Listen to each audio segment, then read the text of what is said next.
পানি পানি কমার বৃষ্টি কমার পরে সেটাই আমরা জলাবদ্ধতার ডেফিনিশন। যেটা আমরা এখন দেখছি সেটা হচ্ছে জলজট। জলজট যখন আপনার বৃষ্টির পানি পড়তে থাকে, অটোমেটিক্যালি এগুলি যখন বৃষ্টির পানি না থামা পর্যন্ত এগুলো যাওয়ার সুযোগ পায় না, কারণ কন্টিনিউস যেহেতু আমাদের জলাধার নেই, জলাশয়গুলো নেই। ইভেন আমাদের যে রেইন ওয়াটার হারভেস্ট রিসাইক্লিং যে ট্রিটমেন্ট প্ল্যান্ট আমরা করতে বলছি সিডি এর সাথে, সেটা আমাদের একটা নতুন একটা প্রজেক্ট। সেটা আমরা ট্রাই করছি এই পানিগুলোকে ধারণ করার জন্য। কাজে এটা হচ্ছে নিউ কনসেপ্ট, আমরা ট্রাই করছি। বাট দ্য থিং ইজ আমাদের যেহেতু জলাধার জলাশয় নেই, যার কারণে কন্টিনিউয়াস বৃষ্টি হলে পানিগুলো জমে যায়। সেটাকে আমরা জলাবদ্ধতা বলছেন, এটা আমরা জলজট করছি। কিন্তু আলটিমেটলি এইবার ইনশাল্লাহ আমি বলতে পারি যে জলাবদ্ধতা যেটা গত 20 বছর আমরা দেখেছি, আল্লাহর মধ্যে সেরকম হয়নি।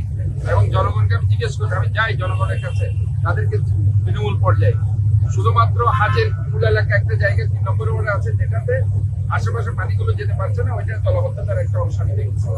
তো আমি এটাই বলছি যে ইনশাল্লাহ আমাদের কাজগুলো ভালো হয়েছে, জলাবদ্ধতার জন্য একটা ভালো রেজাল্ট পেয়েছি। কিন্তু এটার কারণে গিয়ে হয়তো রাস্তাঘাটের এই সমস্যাগুলো হচ্ছে। বাট রাস্তাঘাটের এই কাজ আমাদের কন্টিনিউয়াস প্রসেস, আমাদের এটা করতে হবে। ইভেন পুরো রাস্তাটায় ভারী বর্ষণের কারণে খানাখন্দ হয়ে গেছে।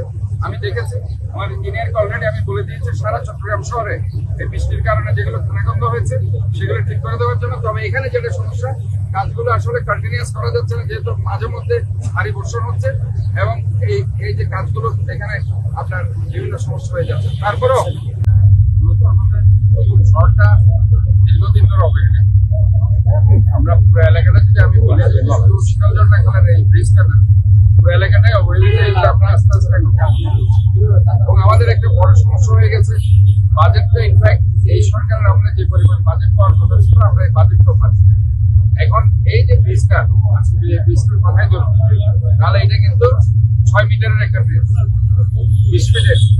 এটা আমাদের এখন 60 ফিট করতে হবে। 60 ফিট করার জন্য আমাদের বাজেট যেটা সেটা নেই। তারপরে এখন অতি দ্রুত আমরা আমাদের যেটা জনগণের যে ট্যাক্স গুলো নিচ্ছি, সেখান থেকে আমরা ধরেন এখানে প্রায় 9 কোটি টাকা খরচ আছে। এটা আমি দ্রুত এই পাঁচটা এখন করে দেবো, ওই পাঁচটা আমাদের। তবে যে জিনিসটা হয়েছে, আমি এটার আসল কারণ যেটা হচ্ছে, এটা আরো সময় হয়তো লাগবে, এটা হবে। বাট আমাদের যে নগরের যে এখন যে জলাবদ্ধতা প্রকল্পটা আমরা প্রায়োরিটি দিয়েছি, জলাবদ্ধতা প্রকল্প প্রায়োরিটি দেওয়ার কারণে আমাদের যে 34 ব্রিগেড, আপনারা জানেন চট্টগ্রাম উন্নয়ন কর্তৃপক্ষের যে ইঞ্জিনিয়ারিং ডিভিশনটা আছে, আর্মি ইঞ্জিনিয়ারিং ডিভিশন, ওনারা শীতলঝর্ণা কালসহ মহেশখালসহ সব থেকে ভালো কাজ করেছে।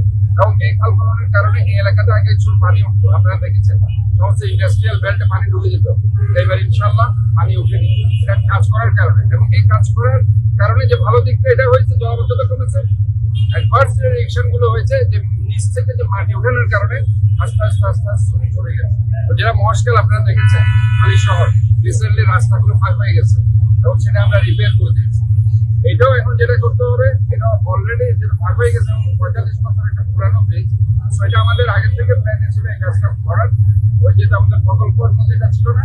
এখন আমরা আমাদের যে চলমান প্রকল্প চলছে, সেটা ওই 6 মিটারের এটাকে আমরা 15 মিটার করে দিব এবং এটা আমরা দ্রুত হিসাবে কাজ করবো। আমরা এটা মূলত কারণ হচ্ছে যে আমরা আমাদের জলাবদ্ধতার কাজ করেছি, যেহেতু মাটি সরে গেছে, নিচ থেকে প্রচুর পরিমাণ মাটি সরে গেছে, যার কারণে এটা হয়েছে। এই ব্রিজের